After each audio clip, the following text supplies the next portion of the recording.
নির্বাচনের ভোট গ্রহণ সুষ্ঠু ও নির্বিঘ্ন করতে কক্সবাজারের প্রতিটি কেন্দ্রে পর্যাপ্ত সেনা সদস্য মোতায়েন থাকবে। এছাড়াও বিশেষভাবে ঝুঁকিপূর্ণ হিসেবে চিহ্নিত কেন্দ্রগুলোতে নিরাপত্তা ব্যবস্থায় কোনো ত্রুটি থাকবে না। দুপুরে শহরের সাংস্কৃতিক কেন্দ্রে অস্থায়ী সেনা ক্যাম্পে ব্রিফিংয়ে এই তথ্য জানান রামু সেনানিবাসের কর্মকর্তা লেফটেন্যান্ট কর্নেল তানফির আহমেদ ও লেফটেন্যান্ট কর্নেল সুতপা জামান। আরও বলেন, রোহিঙ্গাদের যাতে কোনো প্রার্থী বা দল ব্যবহার করতে না পারে সেজন্য কঠোর পদক্ষেপ নেওয়া হয়েছে।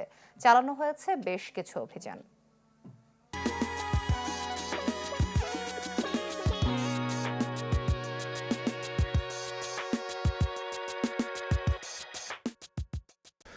আচ্ছা, আমাদের যে ডিপ্লয়মেন্টটা রয়েছে 10 পদাতিক ডিভিশন, আমরা দক্ষিণ চট্টগ্রাম সহ কক্সবাজার অঞ্চলে আমাদের পর্যাপ্ত পরিমাণে সেনা সদস্য মোতায়েন করেছি। ইতিমধ্যে আপনারা দেখতে পেয়েছেন যে আমাদের প্রত্যেকটি ভোট কেন্দ্রে অনুযায়ী আমরা আমাদের অস্থায়ী ক্যাম্প গঠন করেছি।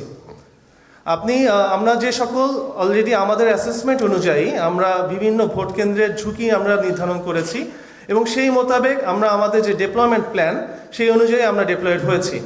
বাট আমরা এটাও মাথায় রেখেছি যে শুধুমাত্র ঝুঁকিপূর্ণ যে কেন্দ্র রয়েছে সেদিকে গুরুত্ব না দিয়ে সকল প্রকার কেন্দ্রে আমরা সমান গুরুত্ব দিচ্ছি, যাতে আমরা অল্প সময়ে যদি কোনো দুর্ঘটনা বা ঘটনার উদ্ভব হয় আমরা অতি দ্রুত সেখানে মোতায়েন হতে পারি। ইতিমধ্যে এটার আমরা বেশ কয়েকবার রিহার্সাল করেছি। সুতরাং আমি নিশ্চিত নির্বাচন দিনে যদি এরকম কোনো উদ্ভূত ঘটনার পরিস্থিতির সম্মুখীন হই আমরা খুব দ্রুত আমরা রেসপন্স করতে পারবো। এবং আপনি যে আমাদের মোতায়েন সংখ্যা নিয়ে যেটা প্রশ্ন করেছেন, আমাদের পর্যাপ্ত পরিমাণে মোতায়েন রয়েছে এবং বিগত বছরগুলোতে যখন ইলেকশন হয়েছিল তার চেয়ে আমাদের এই সংখ্যা বহুলাংশে বৃদ্ধি পেয়েছে। মূলত আমাদের সেনাবাহিনীর পক্ষ থেকে অতিরিক্ত সেনা সদস্য মোতায়েন সহ আমরা অনেকগুলো কার্যক্রম গ্রহণ করেছি।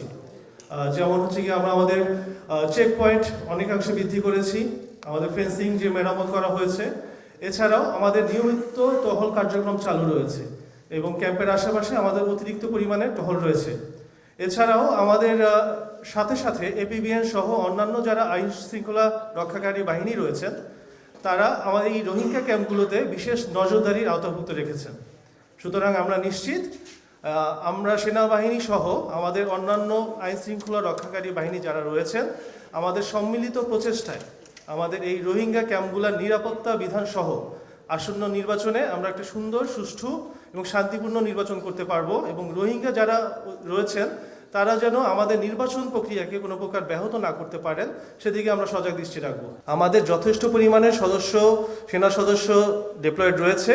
প্রত্যেকটা কেন্দ্র অনুযায়ী আমাদের শুধু মোতায়েন ছাড়াও আমাদের বেশ কিছু বড় একটি অংশ সেনা সদস্যের রিজার্ভ রাখা আছে, যাদের মূল কাজ হচ্ছে গিয়ে যদি কোনো উদ্ভূত ঘটনার সৃষ্টি হয় আমাদের সেনা সদস্য যারা ডিপ্লয়েড রয়েছে তাদের অতিরিক্ত ফোর্স হিসেবে যদি আমাদের প্রয়োজন হয় সেই ক্ষেত্রে স্ট্রাইকিং টিম হিসেবে এই যে রিজার্ভ সদস্য যারা আছেন তাদের লঞ্চ করা হবে।